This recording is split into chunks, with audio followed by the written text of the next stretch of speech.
Magandang umaga po sa ating lahat. Kung meron po kayong mga Biblia, buksan po natin ang ating mga Biblia sa Awit, Kapitulo 27, talatang 1 hanggang 14. Psalms, chapter 27, verse 1 to 14. At kung nahanap na po natin, ganito po ang sinasabi. Si Yahweh ang ilaw ko at kaligtasan. Sino pa ba ang aking katatakutan? Si Yahweh ang muog ng aking buhay. Sino pa ba ang aking kasisindakan? Kung buhay ko'y pagtangkan ng taong masasama, sila'y mga kalaban ko at mga kaaway nga. Mabubuwal lamang sila at mapapariwara.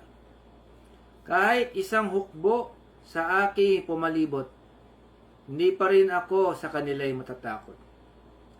Salakayin man ako ng mga kaaway, magtitiwala pa rin ako sa may kapal. Kay Yahweh ay isang bagay lang ang aking hiling. Iisa lamang talaga ang aking hangarin. Ang tumira sa templo niyang habang buhay, upang kagandahan ni Yahweh aking pagmasdan, at dooy humingi sa kanya ng patnubay.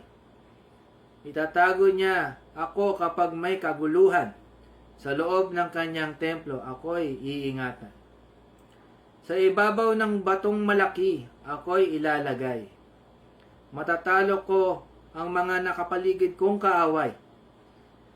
Sa templo'y sisigaw ng may kagalakan habang mga handog ko'y inaalay. Aawitan ko si Yahweh at papupurihan. Pakinggan mo ako, Yahweh, sa aking panawagan. Sagutin mo ako sa iyong kahabagan. Nang sabihan mo, Yahweh, lumapit ka sa akin. Sagot ko'y, nariyan na ako at kita'y sasambahin. Huwag ka sanang magalit sa akin. Ang iyong lingkod, huwag mo sanang palayasin. Tinulungan mo ako, Diyos ng aking kaligtasan. Huwag mo po akong iwan at huwag pabayaan. Itakwil man ako ng aking ama at ina, si Yahweh ang sa akin mag-aaruga. Ituro mo sa akin, Yahweh, ang iyong kagustuhan. Sa ligtas na landas ako'y iyong samahan, pagkat naglipa na ang aking mga kaaway. Sa mga kaaway ay huwag akong ipaubaya. Sa kung lumulusob ay mga pagbabanta at kasinungalingan ang dalang sandata. Naniniwala ko, bago ako mamatay, kabutihan ni Yahweh aking masasaksihan. Kay Yahweh tayo magtiwala. Manalig sa Kanya at huwag manghinawa. Kay Yahweh tayo magtiwala. Pagpalain po tayo sa salita ng Panginoon. Tayo po ay manalangin. Panginoon, salamat po sa araw ito na bigay niyo sa amin. Salamat po sa mga pagpapala sa aming buhay. Pinapanalangin po namin ang aming pamilya, kamag-anak, kaibigan, at ingatan po sila sa panahong ito na marami pong pinagdadaanan aming bansa at iba pang karahig bansa na COVID. Panginoon, kayo po magabay sa aming mga frontliners, sa aming presidente, sa kanilang mga desisyon, at maging pagpapala po kami sa bawat isa. Dinadalangin po namin ito sa matamis at makapangyarihang pangalan na Panginoong Hesus. Amen. Dadako na po tayo sa testimony at ito po ay galing sa SBCC, ang deacon po na si kapatid na Rudy Campbell. Pagpalay po tayo. Isang maganda, masaya at mapagpalang umaga po sa ating lahat. Isang pagbati na rin po mula sa iglesia ng SBCC. Ang inyong lingkod ay naanyayahan po para magbigay ng testimony sa kabutihan ng Panginoon. Subalit, bago po ako magpatuloy ay nais ko po munang magpakilala sa inyo, lalo't higit sa hindi pa po nakakakilala sa akin. Ako po si Brother Rudy Campbell, pangatlo sa 4 na anak ni Sister Justa Campbell, mas kilala sa tawag na Nanay Hosteng. Siya po yung may malaking taling o nunal sa gilid ng ilong. Kapatid ko po si Lina na nasa Korea kasama ang kanyang pamilya, at ako po yung nakatatandang kapatid ni Brother Ronnie Campbell. At ako po ang mapalad na asawa ni Sister Rina Campbell. Anong buhay o anong pagkatao meron nga ba ako noon bago ako nakakilala o bago ko nakilala ang ating Panginoon Jesucristo? Sa aking palagay, hindi ko naman po masasabi na ako ay masamang tao o yung tipo na gusto mo nang ipatumba at ipagdasal na tuluyan na mawala na dito sa mundo. At hindi ko rin naman po masasabi na ako ay isang anghel na hulog ng langit sa sobrang kabaitan. Nasa saktong kalagayan. Hindi po sobrang bait, hindi naman sobrang sama. Parang isang typical na tao. Masyadong madrama ang buhay ko, pang MMK. So, medyo madrama. Parang, Dear Kuya Mel. Dear Elder Mel. Yan, joke lang po. Subalit, nais ko pong ibahagi sa inyo kung anong mayroong pagkatao ako noon. Noong bata pa ako, lumaki ako sa pamilya na talagang masasabi kong hikaho sa buhay sapagkat namulat ako na ang nanay ko lang ang naghahanap buhay para sa pamilya, imbes na ang padre de pamilya o ang tatay. Ang aking tatay isang dakilang tambay o SP. Sabi nga, sarap buhay, Don Pakundo. Lumaki ako na malayong malayo ang loob ko at may hinanakit sa aking ama sapagkat ramdam na ramdam ko kung paano niya ako itrato ng iba kumpara sa aking mga kapatid at hindi lingid ito sa paningin ng aking ina at ng iba ko pang kapatid. Maraming pagkakataon o beses na ipinarandam niya sa akin na para bang hindi niya ako tunay na anak. Naranasan ko na halos sa harapan ko na sila ay pinibigyan ng pera o inaabutan ng pera o pasalubong lalo na kapag nananalo siya sa sabong.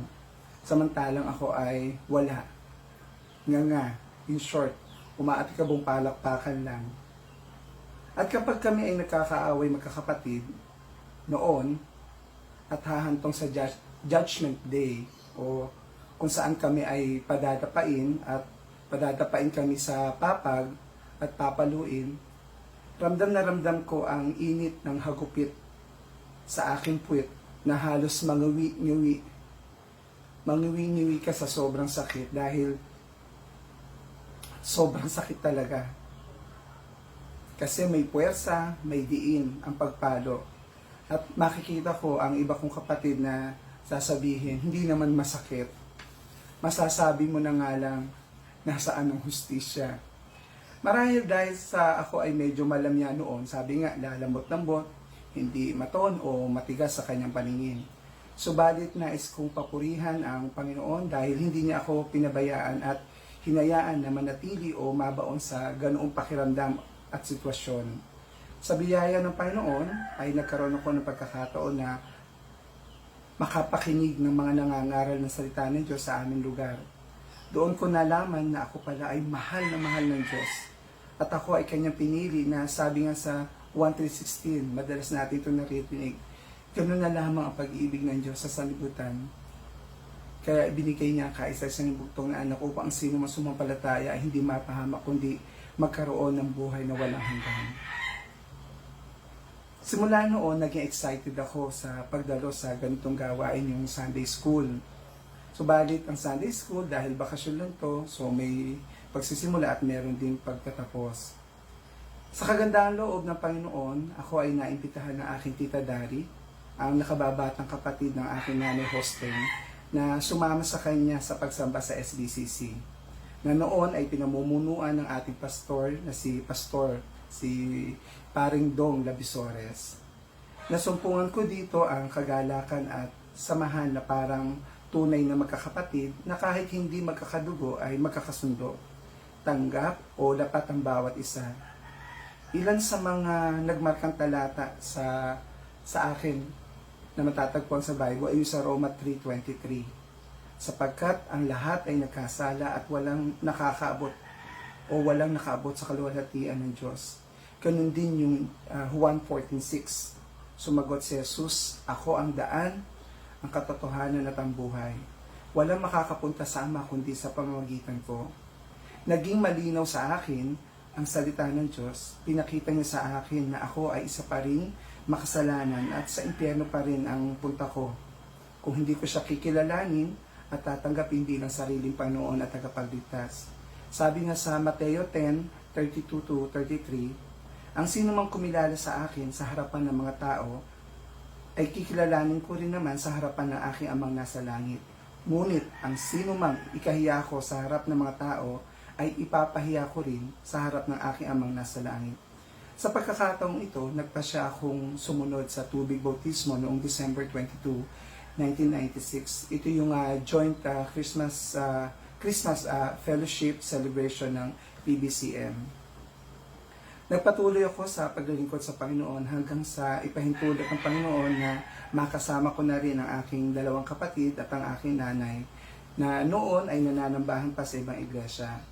Sa patuloy na pakikinig at pagsunod sa salita ng Panginoon, unti-unti at hanggang sa tuluyang mawala ang aking sama na loob sa aking Ama. Naroon ang pagpapatawad. Napakabuti ng Panginoon sa akin at sa aking pamilya. Bagamat napatigil ako ng 2 taon sa pag-aaral dahil sa kakulangan sa pinansyal, subalit hindi hinayaan ng Panginoon na hindi na ako makapag-aaral muli. Sa biyaya at habag ng Panginoon ay nakatapos ako ng pag-aaral sa kolehiyo at dito ko nga nakilala ang aking may bahay na si Sister Rina. Bagamat sa ngayon ay wala pa rin kaming anak, hindi ito hadlang upang hindi maglingkod sa Panginoon at magpatuloy sa Panginoon. Naranasan ko at ng aking pamilya ang iba't ibang problema, kabilang narito ang pagkamatay ng aking ama at ang pagsugod ko sa ospital sa aking asawa sa parehong araw. May nakaburol sa bahay samantalang kami ay nasa ospital at kailangan maoperahan ng aking asawa. Naandun na nagdadalamhati ka at idagdag mo pa na may mga gamot at hospital bill na kailangan bayaran. Subalit hindi mo alam kung saan at paano mo ito kukuhanin at babayaran. Subalit ang salita ng Diyos ang patuloy na nagpapalakas sa aking kalooban. Sabi nga sa Mateo 7:7-9, humingi kayo at kayo bibigyan, humanap kayo at kayo makakatagpo, kumatok kayo at kayo pagbubuksan. Sapagkat ang bawat humihingi ay tatanggap, ang bawat humahanap ay makakatagpo, at ang bawat kumakatok ay pagbubuksan. Tunay nga na may ginagamit ang Panginoon sa pamagitan ng ibang tao para ipakita ang kanyang kagandahang loob. Naging magaan ang pagharap sa lahat ng problema lalo't nakatitiyak na si Jesus ang kasama. Sabi nga sa Hebreo 13:5, sapagkat sinabi ng Diyos, hindi kita iiwan ni pababayaan man. Sapat na ang mga salita ng Diyos at kaya natin itong panghawakan maging sa panahon at sitwasyon natin ngayon na ating nararanasan, na kung saan marami sa atin ang nag-iisip at may agam-agam, paano na kaya tayo ngayon? Saan tayo pupulutin ito? May trabaho pa kaya akong babalikan? Makakapag-aral pa kaya ako? Makakabangon pa kaya ang aming negosyo? Maraming mga tanong, subalit nais ko pong ipaalala sa bawat isa sa atin ang sabi ng Panginoon sa Jeremiah 29:11. Sapagkat batid kong lubos ang mga plano ko para sa iyo o sa inyo, mga planong hindi ninyo ikasasama, kundi para sa inyong ikabubuti. Ito'y mga planong magdudulot sa inyo ng kinabukasang punong-puno ng pag-asa. Bagamat maraming hindi maganda ang naging bunga ng COVID-19 sa ating buhay, subalit hindi rin natin maitatanggi na may mga maganda rin itong naging bunga sa ating buhay at marahil Isa na nga rito yung nagkasama-sama medyo matagal ang ating kapamilya at nagkaroon tayo ng panahon, ng mahabang panahon para sa Panginoon. At bilang pagtatapos, nais ko pong iwan sa inyo ang isa pang verse sa Bible na makikita niyo po sa Hebreo 12 verse 2. Ang sabi, ituon natin ang ating paningin kay Jesus. Sa Kanya nakasalalay ang ating pananampalataya mula simula hanggang katapusan. Dahil sa kagalakang naghihintay sa Kanya, hindi niya alintana ang kahihiyan ng pagkamatay sa krus. At siya ngayon nakaupo sa kanan ng trono ng Diyos. Unahin po natin si Jesus sa lahat ng aspeto ng ating buhay. Patuloy nating ipahayag sa lahat ang pagliligtas ni Kristo. Muli, sa Panginoon po ang kadakilaan at kaluwalhatian. Maraming salamat po. Tayo po ay manalangin. Ama naming nasa langit, kami po ay nagpupuri sa iyo sa umagang ito, sapagkat ikaw ay mabuti, ikaw ay aming Diyos na dapat sambahin. Hindi po kami mag-aatubiling sa araw-araw ay tumawag sa iyo upang sambahin ka, pasalamatan ka at purihin ka. Ama, sa umagang ito, muli kaming dumudulog sa iyong sanktuaryo upang ihingi po ng kapatawaran ang lahat ng aming pagkukulang, lahat ng aming pagsalangsang sa iyo na nagawa. O Ama, hindi kami makakalapit sa iyo kung hindi namin ihihingi ng tawad ang mga ito. Ama, patuloy po kami nagpapasalamat sa patuloy na ginagawa mo sa iglesia. Salamat din sa opportunity na makapagsamba kami. Bagamat nasa iba't ibang lugar kami na aming tahanan, and yet, Panginoon, iisa ang aming damdamin sa umagang ito upang sambahin ka, purihin ka, pasalamatan ka, itataas ang iyong pangalan. O Ama, sa tuwi-tuwi na inaalala po namin ang iyong kabutihan, ang iyong kagandahang loob sa bawat isa, kung paano kami makasalanan ay iyong tinubos. Ginawa mo kaming iyong mga anak. Salamat, Ama. Noon din, Ama, dinadalangin ko patuloy ang pagprepare ng iglesia, lalo ngayon, dumanas ng pandemic, pero hindi yung daan para humina ang aming tithes and offering. Hinihiling po namin na ikaw magpatnubay sa bawat magagawa na nagbalik na, tulad ng mga business na mga kapatiran, patuloy mong pagpalain, Ama. Ikaw ang aming sandalan, ikaw ang aming inaasahan. Ama, dinadalangin ko rin po sa umagang ito ang aming mga senior citizen. Bigyan mo po nawa sila ng patuloy na kalakasan na sila ay magtiwala lamang sa iyo at sila ay tumawag sa iyo. Ama, ang mga kabataan namin, patuloy namin silang dinadalangin sa simple fellowship na ginagawa nila every Sunday sa online, Panginoon. Napasalamat kami, nagpupuri dahil ito'y ginagawa nila para tumatag sila, para lumakas sila at maging pagpapala rin po na sila sa iba. Ama, yung mga pamilya po ay dinadalangin namin sa iyo. Yung mga may karamdaman, inihiling ko na ikaw po ang magbigay ng healing sa kanila. Ang mga bata rin, Panginoon, na lalo ngayon sa sobrang init at bago-bagong panahon, ipuin mo po ang mga kapatid namin may karamdaman, ikaw ang magpagaling sa kanila, Panginoon.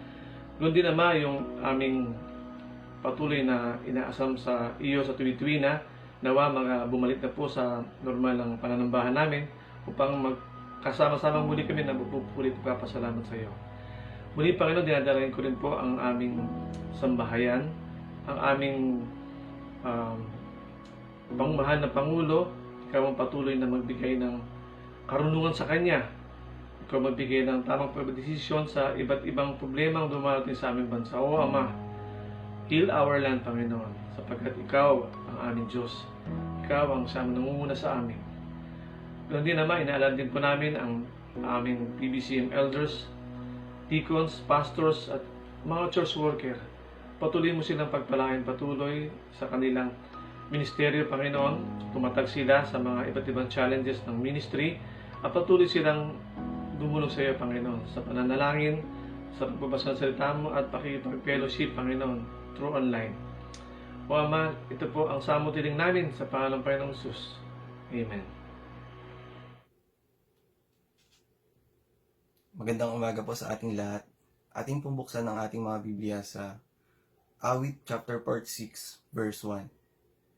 Awit chapter 46 verse 1. Ang Diyos ang ating lakas at kanlungan at handang saklolo kung may kaguluhan. At ang susunod naman po ay manggagaling sa Jeremiah chapter 33 verse 3. Jeremiah chapter 33 verse 3. Kung mananalangin ka sa akin, tutugunin kita at ipahahayag ko sa inyo ang mga bagay na dakila at mahiwaga na hindi mo pa nalalaman. At ang huli po ay magagaling sa unang Pedro chapter 5 verse 7. Unang Pedro chapter 5 verse 7. Ipagkatiwala ninyo sa Kanya ang inyong mga alalahanin sa buhay sapagkat Siya ay nagmamalasakit sa inyo. Diyos po ang magpala sa kanyang mga salita. Atin pong pakinggan si Ara Alomisen para sa kanyang natatanging dito.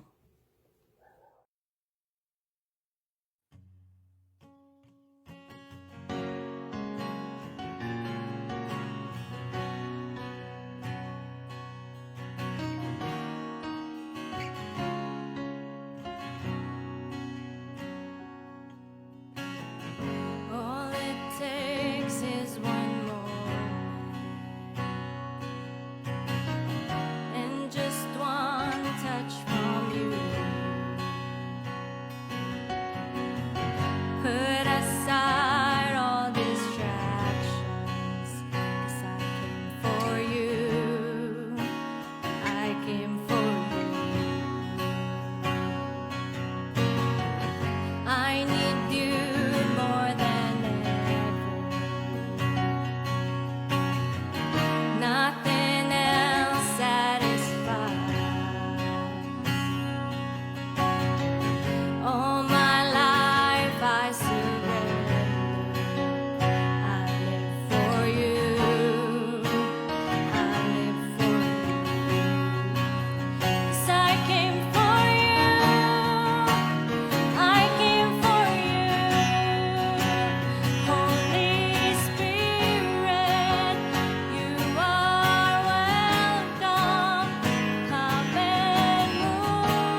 Purihin po ang Panginoon sa dakilang araw na ito na binigay ng Diyos at welcome po sa ating pong sabayang pananambahan sa dakila at buhay na ating Panginoong Diyos.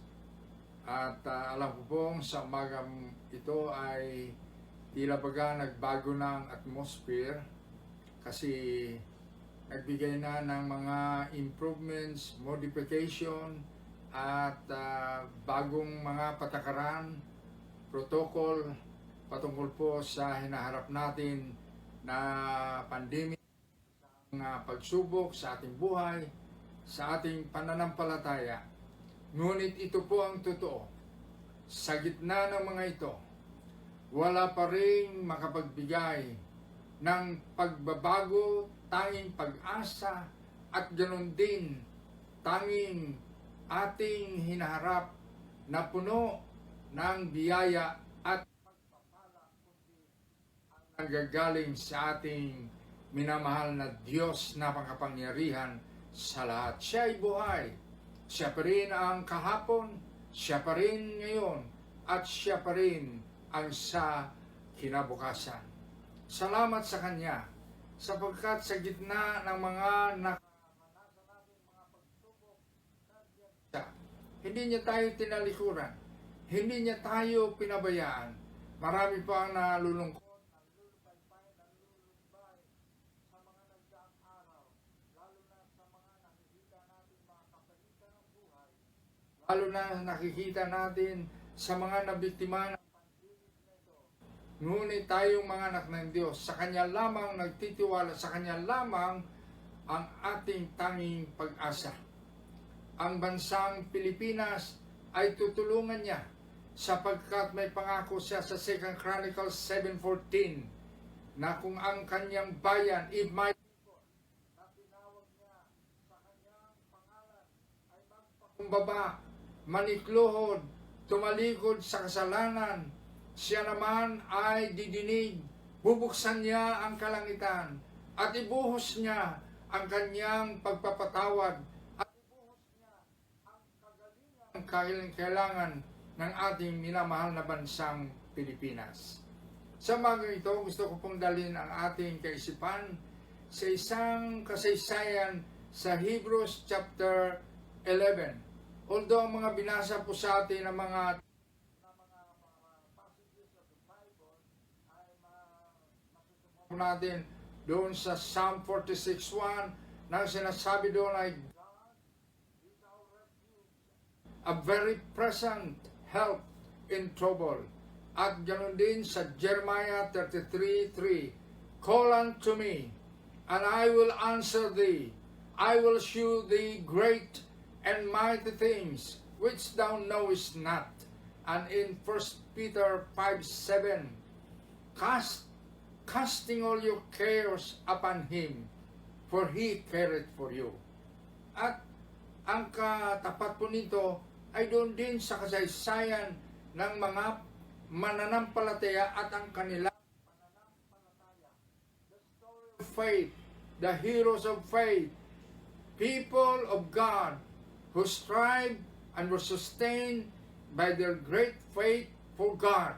Makikita po natin ang mga kasaysayan na hindi makakalimutan sa kasaysayan ng pananampalataya.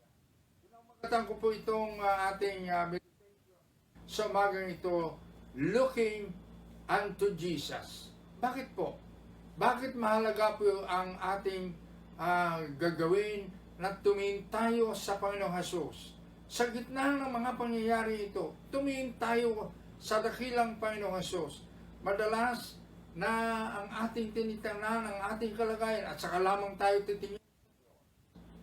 Katulad ng sa Mark chapter 4, kasama nila si Jesus. Pero hindi sila nakatingin kay Jesus. Nakatingin sila sa unos, sa bagyo, sa malaking mga alon. At nang ginising nila si Jesus, ay nakita nila ang pag-alala at pagbigay ng Panginoon ng kaligtasan. Sinaway niya ang bagyo at unos. Sinaway niya ang malaking mga alon. At sinaway niya ang kalakasan ng hangin, at ang lahat ng ito ay sumunod sa kanyang mga utos. At ang sabi nila, sino siya? Sino kaya siya? Bakit niya nagawa ito? Sapagkat hindi sila lubos na nakatingin kay Jesus. Sa maraming pagkakataon, napakita ni Jesus ang kanyang kapangyarihan at ang kanyang mga alagad ay nakakalimutan nila ang kanilang pagtingin sa Panginoong Jesus.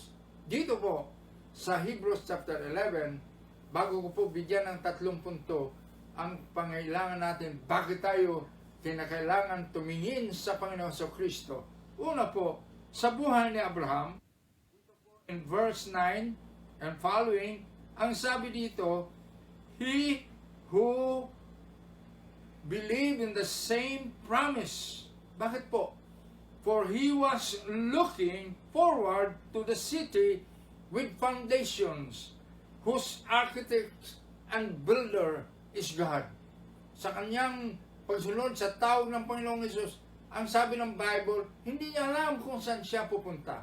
Pero dito sa Hebrews chapter 11, ay binigyan tayo ng paliwanag. Sabi dito, he was looking forward to the city with foundation, an architect and builder who is God. Yan po ang kanyang tinitingnan. Hindi niya tinitingnan ang maraming mga pagsubok sa kanyang buhay. Hindi niya pinansin ang mga manlalait sa kanya. Hindi niya pinansin ang pagtalikod sa kanya ng ilan niyang kasamahan, kasama na ang kanyang pamangkin. Lagi siyang nakatingin sa Panginoong Diyos. Naalala niyo ba sa utos ng Panginoon sa kanya na ihandog niya ang kanyang anak, ang bugtong niyang anak na si Isaac?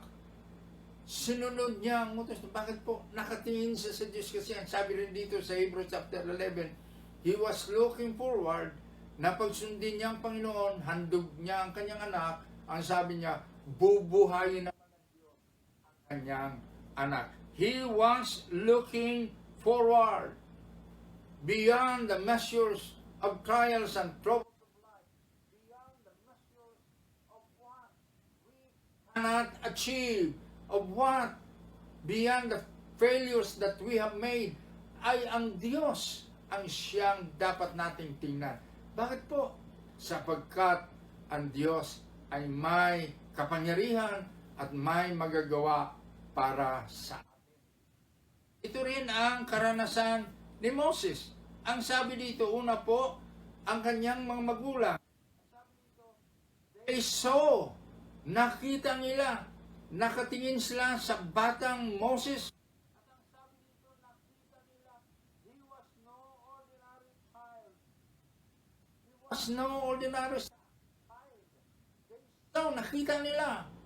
But behind and beyond this, nakita nila ang Diyos sa buhay ng batang ito. Kaya hindi sila natakot sa utos na ari. Ang nanay niyang si Jochebed ay hindi nag-alinlangan nang kinabukasan ni Moses at nang inilagay niya na sa basket at pinalutan niya doon sa tubig. Ay alam niya may gagawin makapangyarihan ng Diyos sapagkat nakatingin siya sa Diyos. Sa Diyos na kanyang buhay na pag-asa. Sa Diyos na siyang makagawa ng mga bagay na hindi niya kaya na gawin. Ganoon din sa atin. May mga bagay talaga tayo na hindi natin magagawa. Nahirapan tayo. Lalo na sa mga pangyayari sa atin sa mga nagdaang araw. Takot na takot tayo na nagkakaroon tayo ng isip na ano kaya ang bukas, ano kaya ang mangyayari. Maraming mga nawala ng trabaho, marami ang nawala ng ordinaryong mga ginagawa nila sa buhay, maraming mga nagkakasakit, marami ang naranas sa ospital, marami rin ang pumanaw. Subalit sa lahat ng ito, tayo ay lagi at lagi lamang tumingin sa dakilang makapangyarihang Diyos. Siyang may gawa ng langit at lupa, Diyos na Abraham, na Isaac at Jacob, Diyos ng pangako, Diyos na siya lamang makapagbigay ng tugon sa ating buhay at sa ating tayo sa Diyos. At ito rin ang makikita natin kay Moses. Si Moses na mismo, sabi niya, he was looking ahead. Inapis siya, binigyan siya ng kahirapan, sa kaharian ng Ehipto sapagkat pinagtanggol niya ang kanyang mga kababayan at siya ay pinakwil. Siya ay he was exiled and he was given what we call life's difficulties. Subalit nakilala niya ang Diyos at simula na makilala ng Diyos ay lagi siyang tumingin sa Diyos. He was looking ahead to his reward. Sabi niya, kahit na siya ay may karangalan bilang, kahit siya ay may kasamanan, even the treasure, he for the sake of Christ, he regarded this grace for the sake of Christ and as of greater value than the treasures of Egypt. Ganyan si Moses, beyond the ordinary things na nakikita niya, he was looking forward. Sabi niya, pag ako'y nakatingin sa Diyos at sa kinabukasan na hawak ng Diyos, doon ang tunay na kagandahan ng buhay at ng pananampalataya. Tapos pagdating natin sa chapter 12, ay ito po ang nakasaad dito. Therefore, conclusion po ito ng chapter 11. Kasi sabi niya, therefore, since we are surrounded by such a great cloud of witnesses, let us throw off everything that hinders and the sin that so easily entangled us, and let us run with perseverance the race marked out for us. Tatlo pong bagay ang gagawin natin po dito ayon sa chapter 12. Una, atin pong itakwil, atin pong itapon, atin pong talikuran ang mga bagay na naging obstacle ng ating buhay at pananampalataya at ang mga kasalanan na siyang nagbibigay sa atin ng paghihirap sa ating mga paglalakbay. Pangalawa, ang sabi niya dito, let us run with perseverance the race that was set before us. Tumakbo tayo. Kahit nasa gitna ng mga kahirapan na ito, pagsubok, tumakbo tayo na may kalakasan, tumakbo tayo na may katuwaan, tumakbo tayo sapagkat alam natin, hindi lang naman tayo ang tumatakbo. Sa ating pagtakbo, kasama natin ang Diyos. Hallelujah! Kasama natin ang kanyang buhay na pangako na sinabi na hindi kita papabayaan, hindi kita tatalikuran, kasama mo ako kahit na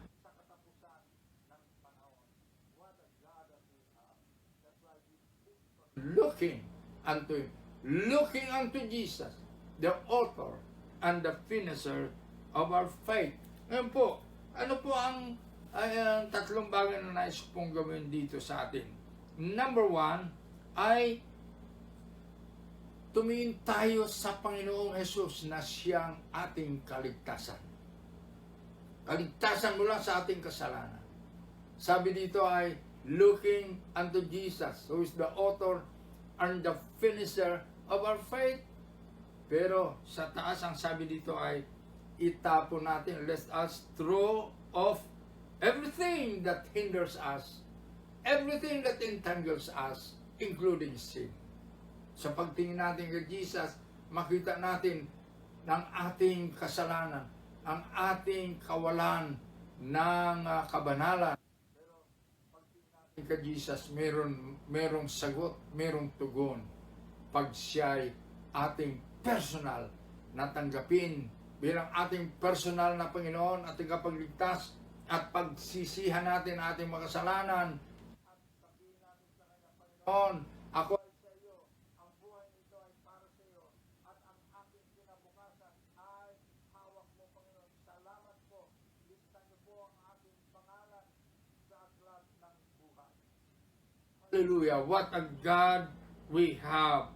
Pangalawa po, looking unto Jesus, who is our life. Ito pang sinabi sa Colossians chapter 3, from verse 1 to 4, pero bigyan ko lang ng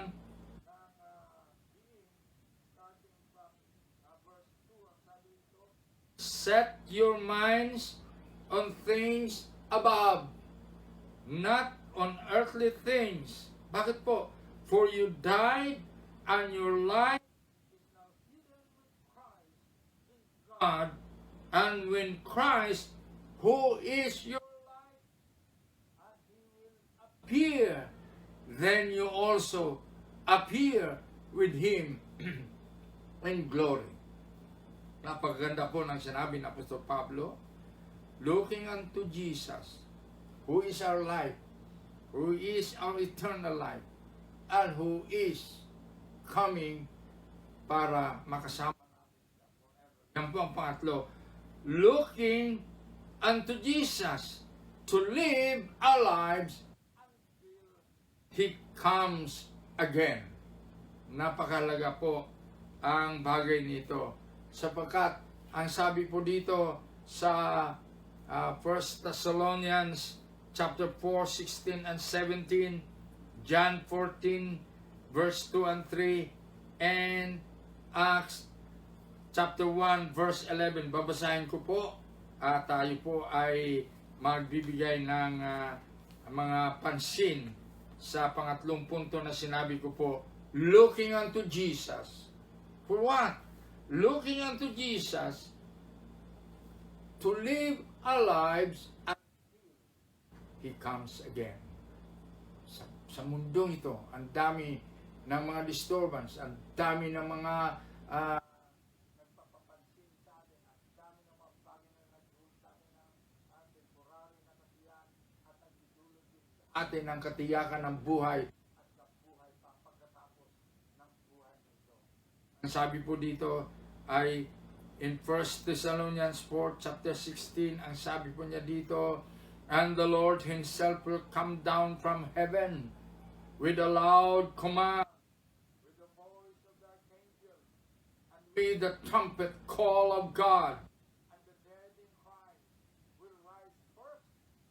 After that, we who are still alive and are left will be caught up together with them in the clouds to meet the Lord in the air, and so we will be with the Lord forever. Ito po ang tinitingnan natin na darating. The last chapter of the times to come is when Jesus Christ will return according to His promise, and where He will be, we will also be with Him. Ang sabi pa po niya dito sa Acts 1:11, mga alagad na gulumihanan, na lulungkot, at nandun lamang sila at nakatingin sila sa itaas kasi sinundan nila ng tingin ang pag-akyat ni Jesus sa langit at sa tagal-tagal na kanilang ginagawa doon, dumating ang anghel at ang sabi ng anghel sa kanila, why do you stand here looking into the sky? Bakit kayo nandito pa? At nakatingin kayo sa kalangitan. The same Jesus who has been taken from you into heaven will come back in the same way you have seen Him go into heaven. Acts 1:11.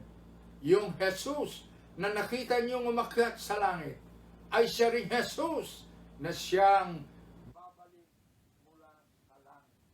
Therefore, this is our greatest hope. Isang araw, malapit na ang kanyang pagbabalik. Nakikita natin ang mga tanda ng panahon. Nakikita natin ang panawagan ng Diyos to know Him in a personal way. To be saved through the Lord Jesus Christ and to live our lives for God. Ito pong nangyayari sa ating kapiliran kasama nitong COVID-19. Panawagan ng Diyos ito na maalaala natin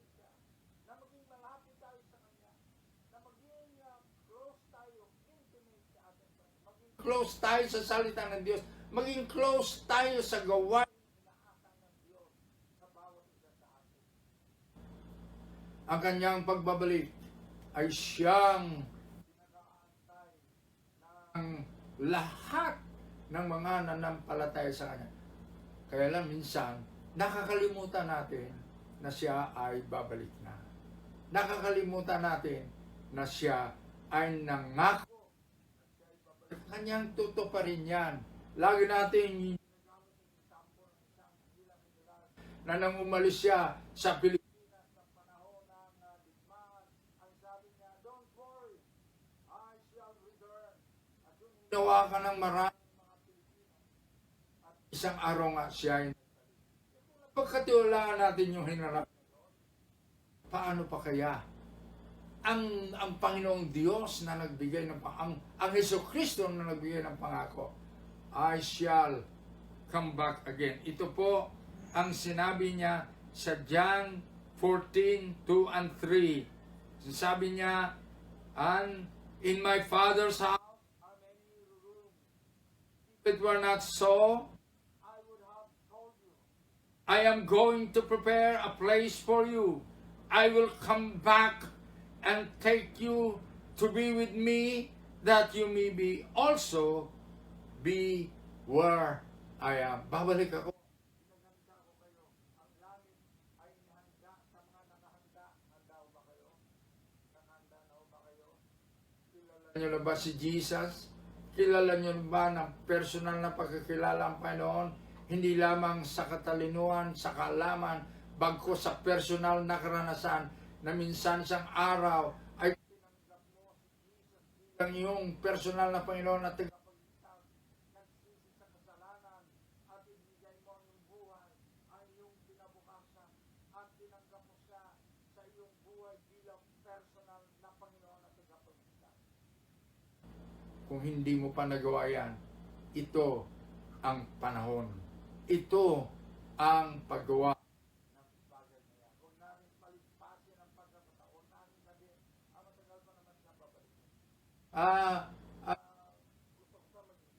Mga kapatid, pwede ka naman maging magkaroon ng enjoyment at joy sa buhay, lalo na pag may katiyakan ka sa iyong personal na kaugnayan sa Panginoong Jesucristo.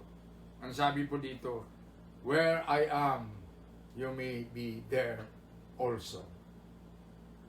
Mga kapatid, looking unto Jesus, kahit ano po ang nangyayari sa atin, huwag nating kaligtaan. Looking unto Jesus, the author and the finisher of our faith. Siya lamang ang buhay sa ating mga karanasan. Din ang buhay at tanging pag-asa sa ating kaligtasan. Siya rin at siya pa rin at walang iba na magbibigay sa atin ng tunay na karanasan, ng tunay na pag-uugnay ng ating relasyon sa Diyos sa pamagitan ng Panginoong Jesucristo na nagsabi, I am the way, I am the truth, I am the life. No man can come to the Father except through me. He that hath the Son, he who does not have the Son of Jesus Christ has no life.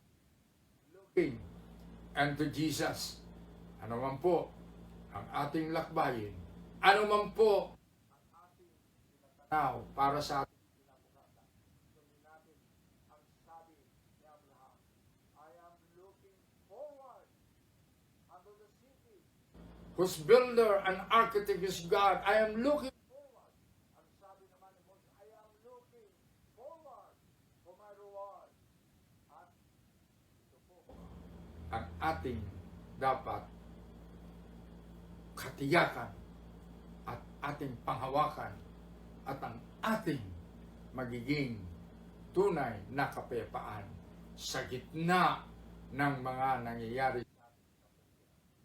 We will be able to stand strong, to stand victorious, and to stand true to our faith. God bless everyone. Magandang araw po at pagpalain lalo kayo ng ating Panginoong Diyos. Hanggang sa muli nating pagkikita.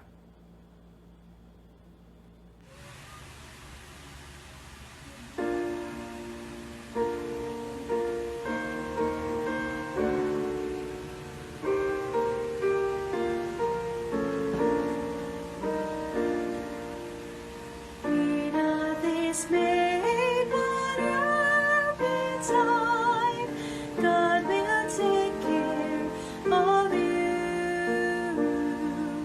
Beneath His wings of love abide, God will take care of you.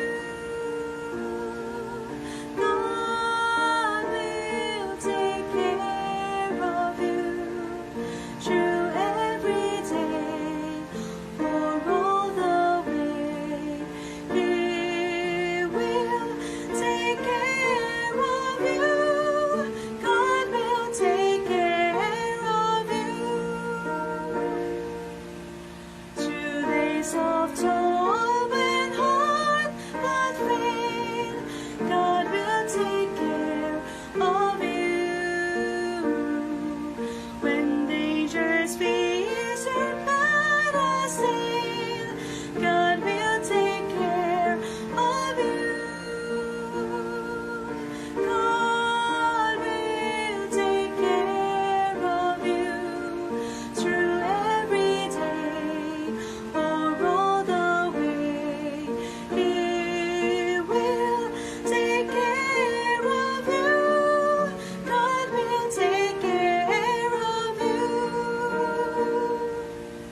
All you may need, He will provide. God will take care of you. Nothing you ask will be denied. God will take care of you. God will take care of you through every day or all the way. He will take care of you. God will take care of you. No matter what may be the test, God will take care of you.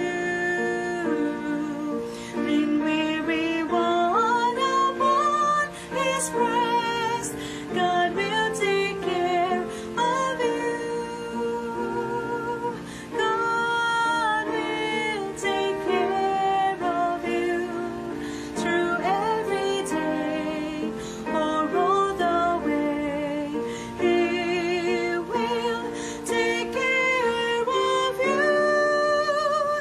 God will take care of you.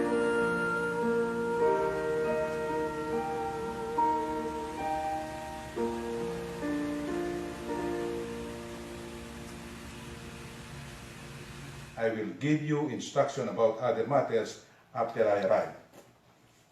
So, may dalawang ordinansa pong iniwan sa atin ng Panginoon. Ang isa ay yung baptism sa water ay ating gagawin sa lahat ng mga taong naaralan natin at tumanggap sa Panginoon bilang sarili ng tagapagligtas at Panginoon ng kanilang mga buhay. Ang ikalawa po ito, ang patuloy nating isasagawa ang pagpuputol-putol ng tinapay at pag-inom ng saro ng alak na simbolo ng katawan ng ating Panginoong Hesus na nabayubay doon sa krus ng Kalbaryo, at itong saro na simbolo ng kanyang dugong tumigis panghugas sa ating mga kasalanan. Tingnan po natin ang mga symbols na ito.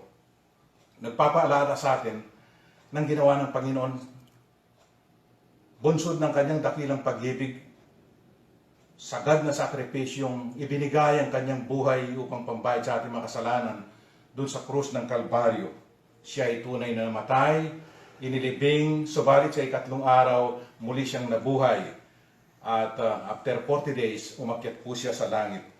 Itong sarong ito ng alak na simbolo ng kanyang dunggong tumigis noong siya'y nakabayubay sa krus, ang tanging panglunas, panglinis ng kasalanan ng tao, walang ibang panlinis ng kasalanan ng tao, maliban ang dugo ng kordero, ang Panginoong Hesus, na itinigis para sa atin.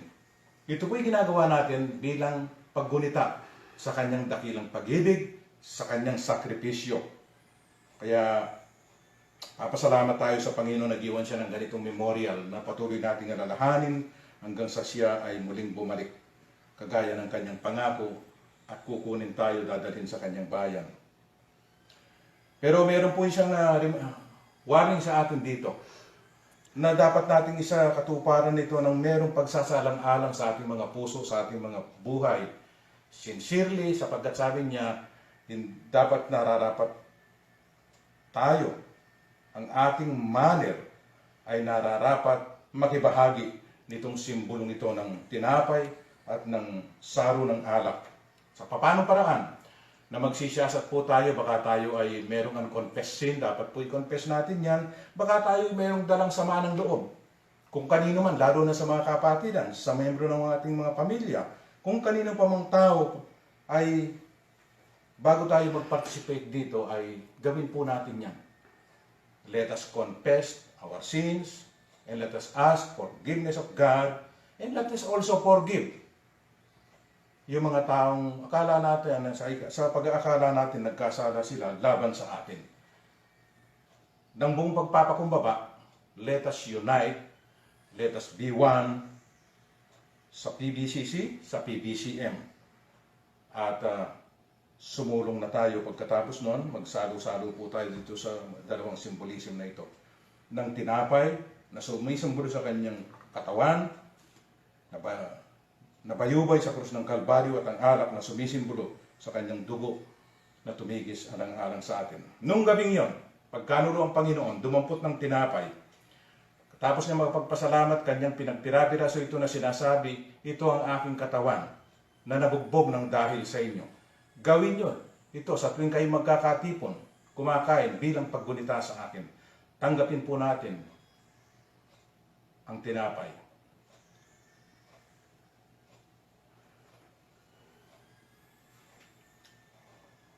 Pagkatapos nila makahapon, dinampot naman ng Panginoon ang saro ng alak na sinasabi, ito ang aking bagong tipan na pinagtibay ng aking dugo. Tipan between God and man, sinelyuan ng dugo ng Panginoong Hesus. Isang kasunduang tayo ay patatawarin sa lahat ng ating mga kasalanan na alang sa Kanya. Isang kasunduang tayo ituturing niyang bayan, tuturing niyang mga anak, kung kikilalanin natin siyang Panginoon at tagapagligtas ng ating buhay na siyang ginawa natin. Kaya lahat po tayo, hawakan natin ang saro at bilang pag-aalaala sa Kanya ay tanggapin po natin sabay-sabay ang saro ng alak.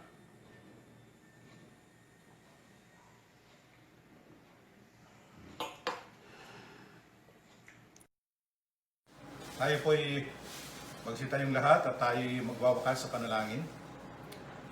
Ama naming Diyos na mapagpala sa lahat, nagpapasalamat po kaming muli sa opportunity ito makasamba kahit na iwaiwalay po kami.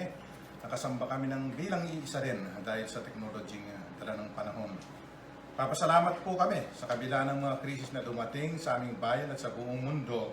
Patuloy kaming nakapaglilingkod at sumasambang halos magkakasama rin dahil nga dito.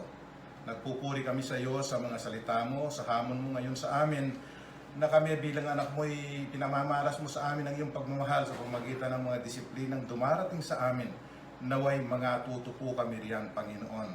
Pagpalain mo sa aming mga puso ang mga salitang dumating sa amin at maging hamon ito, maging encourage mo sa amin ito upang kami lalo pang ma-sanctify sa aming mga buhay at ang nasa mo sa amin na balang araw maging kawangis kami ng aming Panginoong Hesus sa aming paglakad, sa aming paglalakbay sa mundong ito ay mangyari sa aming mga buhay, Panginoon. Itintal mo sa aming isip at puso, huwag namin kalilimutan yan, Panginoon. Pagpalain nawa kayo ng Panginoon at ingatan kayo. Paliwanagin nawa ng Panginoon ang kanyang mukha sa inyo at mahabag sa inyo. Pilingap nawa ng Panginoon ang kanyang mukha sa inyo, bigyan kayo ng kapayapaan ngayon at magpakailanman. Amen.